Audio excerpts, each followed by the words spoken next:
ট্রাম্পের চোখ বন্ধ হলে কি কেউ গোপনে তাকে ইলেকট্রিক শক দিচ্ছে? সামাজিক যোগাযোগ মাধ্যমে ছড়িয়ে পড়া একটি ভিডিও ঘিরে এখন এমনই চাঞ্চল্যকর দাবি শোনা যাচ্ছে।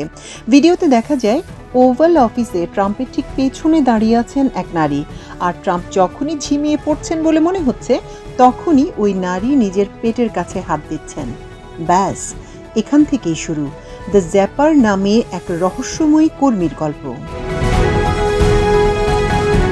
কিন্তু সত্যিই কি ট্রাম্পকে জাগিয়ে রাখতে গোপনে কোনো বৈদ্যুতিক ডিভাইস ব্যবহার করা হচ্ছে, নাকি কয়েক সেকেন্ডের একটি ভিডিওকে ঘিরেই বানানো হয়েছে পুরো গল্প? আর ট্রাম্পের পেছনে দাঁড়িয়ে থাকা ওই নারীটি বা কে?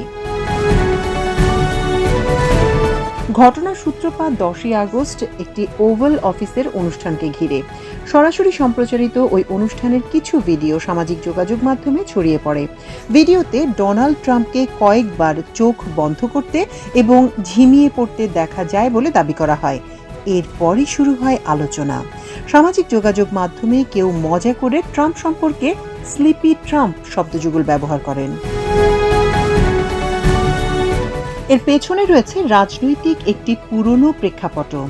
ডেমোক্রেট জো বাইডেন প্রেসিডেন্ট থাকার সময় ডোনাল্ড ট্রাম্প তাকে প্রায় স্লিপি জো বলে ব্যঙ্গ করতেন।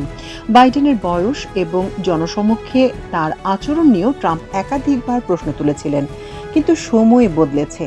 এখন ট্রাম্পেরই কিছু ভিডিও সামনে আসার পর সামাজিক যোগাযোগ মাধ্যমে অনেকে পুরনো সেই স্লিপি জো মন্তব্য ফিরিয়ে এনে ট্রাম্পকে ব্যঙ্গ করছেন। তবে আসল চমক আসে ট্রাম্পের পেছনে দাঁড়িয়ে থাকা এক নারীকে নিয়ে। ভিডিওতে দেখা যায় ওই নারী ট্রাম্পের ঠিক পেছনে দাঁড়িয়ে আছেন, আর যখন ট্রাম্পকে ঝিমিয়ে পড়তে দেখা যাচ্ছে বলে মনে হচ্ছে তখন ওই নারী নিজের পেটের কাছে হাত নিয়ে যাচ্ছেন। এই দৃশ্যকে ঘিরেই সামাজিক যোগাযোগ মাধ্যমে শুরু হয় নানা জল্পনা। এক পর্যায়ে ছড়িয়ে পড়ে একটি অবিশ্বাস্য দাবি করা হয় ওই নারী নাকি ট্রাম্পের ঘুম নিয়ন্ত্রণ করার জন্য একটি বিশেষ বৈদ্যুতিক ডিভাইসের বোতাম চাপছেন। আর সেই কাল্পনিক দায়িত্বে থাকা কর্মীর নাম দেয়া হয় দ্য জ্যাপার। অর্থাৎ প্রেসিডেন্টের চোখ বন্ধ হলেই নাকি তাকে বৈদ্যুতিক শক দিয়ে সতর্ক করা হচ্ছে। শুনতে মজার হলেও এই দাবিটি সত্যি ধরে নেওয়ার কোনো কারণ নেই। প্রথমত, ওই ভিডিওতে এমন কোনো ডিভাইসের নির্ভরযোগ্য প্রমাণ দেখা যায় না। দ্বিতীয়ত, একজন মানুষ নিজের পেটের কাছে হাত দিয়েছেন, এই দৃশ্য থেকেই তিনি কাউকে বৈদ্যুতিক শক দিচ্ছেন এমন সিদ্ধান্তে পৌঁছানো যায় না। আর সবচেয়ে গুরুত্বপূর্ণ বিষয় হলো, এ ধরনের দাবির পক্ষে কোনো নির্ভরযোগ্য প্রমাণ বা আনুষ্ঠানিক তথ্য সামনে আসেনি। অর্থাৎ একটি ভিডিওর কয়েক সেকেন্ডের দৃশ্যকে কেন্দ্র করে তৈরি হয়েছে পুরো দ্য জ্যাপার গল্পটি। এটা অনেকটা এমন, একটি ছবিতে অস্বাভাবিক কিছু দেখলাম, তারপর নিজের মতো করে একটা গল্প বানিয়ে সেটাকে সত্য হিসেবে ছড়িয়ে দিলাম।